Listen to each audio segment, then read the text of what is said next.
ಆತ್ಮೀಯ H16 news ಅರ್ಥಾತ್ ಹೇ ಸಿದ್ದರಾಮಯ್ಯ ಸ್ವಾಗತ. ನಾನು ನಿಮ್ಮ YM ಮಲ್ಲಪ್ಪಾಜು ಅವರ ಆತ್ಮೀಯರೇ, ಇವತ್ತು ವಿಶೇಷವಾಗಿ ಲಕ್ಷ್ಮಣ್ ಸವದಿ ಅವ್ರ ಕುರಿತಾಗಿ ಒಂದಿಷ್ಟು ಮಾತು ಯಾಕೆ ಮಾತಾಡಬೇಕಾಗಿದೆ ಇವತ್ತಂದ್ರೆ, ಸವದಿ ಅವರು ಉಳಿದ ರಾಜಕಾರಣಿಗಳಾಗ ವಿಶೇಷ ವ್ಯಕ್ತಿತ್ವವನ್ನು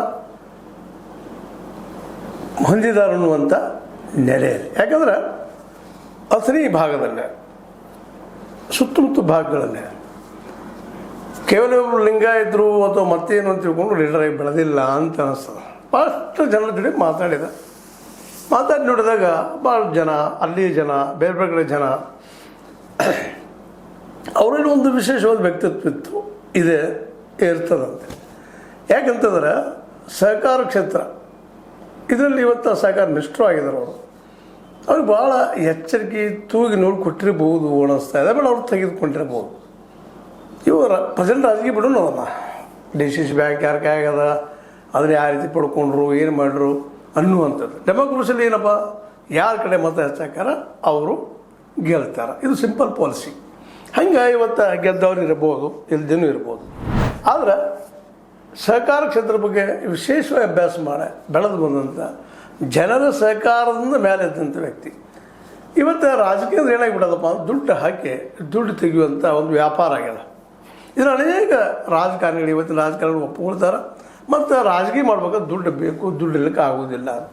ಆ ನೆಲೆಯಲ್ಲೇ ಸೌದಿಯವರು ಸಹಿತ ಭಾಳ ಎಚ್ಚರಿಕೆಯಿಂದ ಹೆಜ್ಜೆ ಇಟ್ಕೊಂಡು ದುಡ್ಡು ಮಾಡ್ಕೊಂಡಿದ್ದಾರೆ. ಜೊತೆಗೆ ಜನ ವಿಶ್ವಾಸವನ್ನು, ಜನರ ಕೆಲಸಗಳನ್ನು ಹೆಚ್ಚು ಮಾಡುವ ಮೂಲಕ ದುಡ್ಡನ್ನು ಕಡಿಮೆ ಖರ್ಚು ಮಾಡುವಂಥ ಒಂದು ವ್ಯಕ್ತಿತ್ವ ಉಳ್ಳವರು. ಆ ಉಳಿದ ದುಡ್ಡಿನೆಲ್ಲ ನಾವು ತಮ್ಮ ರಾಜಕೀಯ ಜೀವನವನ್ನು ಬೆಳೆಸ್ಕೊಂಡಿದ್ದಾರೆ ಅನ್ನೋದು ಅಷ್ಟು ಸತ್ಯದ.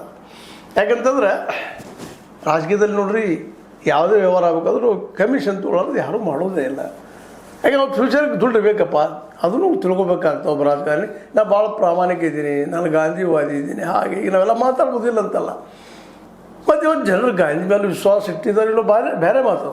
ಬಟ್ ಏನಾಗ್ತದಪ್ಪ ಅಂತಂದ್ರೆ, ಇಲ್ಲಿ ಇವತ್ತು ನಮ್ಮೆಲ್ಲ ಮಾನಸಿಕ ಸ್ಥಿತಿ ಇವತ್ತು ಏನಾಗ್ಬಿಡೋದಪ್ಪ ಅಂದ್ರೆ, ಏನಪ್ಪ ಯಾವುದೋ ರಾಜಕಾರಣಿ ಇದ್ರು ಸಹಿತ ಇವತ್ತು ದುಡ್ಡು ಖರ್ಚು ಮಾಡಲಾರ್ದ ಆಯ್ಕೆ ಆಗಿ ಸಾಧ್ಯ ಇಲ್ಲ ಅನ್ನೋದು ಸಾಕ್ಷಿನೇ 226 ಮಂದಿ MLAಗಳು, 543 ಮಂದಿ MP ಗಳು, ಹೆಚ್ಚು ಕಡಿಮೆ ಎಲ್ಲರೂ ಒಂದೇ ರೀತಿಯಾದಂಥ ಒಂದು ಸಿಸ್ಟಮನ್ನು ಇವತ್ತು ಅಳವಡಿಸ್ಕೊಂಡಿದ್ದಾರೆ.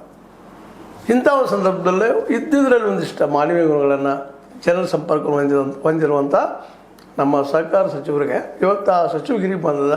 ಈ ಸಹಕಾರ ಸಚಿವಗಿರಿಯಲ್ಲಿ ಏನಾದರೂ ಇವ್ರು ಮಾಡಲಿಕ್ಕೆ ಸಾಧ್ಯದನಾ? ಯಾಕಂದ್ರೆ ಸಹಕಾರ ರಂಗ ಅನ್ನುವಂಥದ್ದು ಬಹಳ ಪ್ರಬಲವಾದ ಮತ್ತು ಆತ್ಮೀಯ ರಂಗ.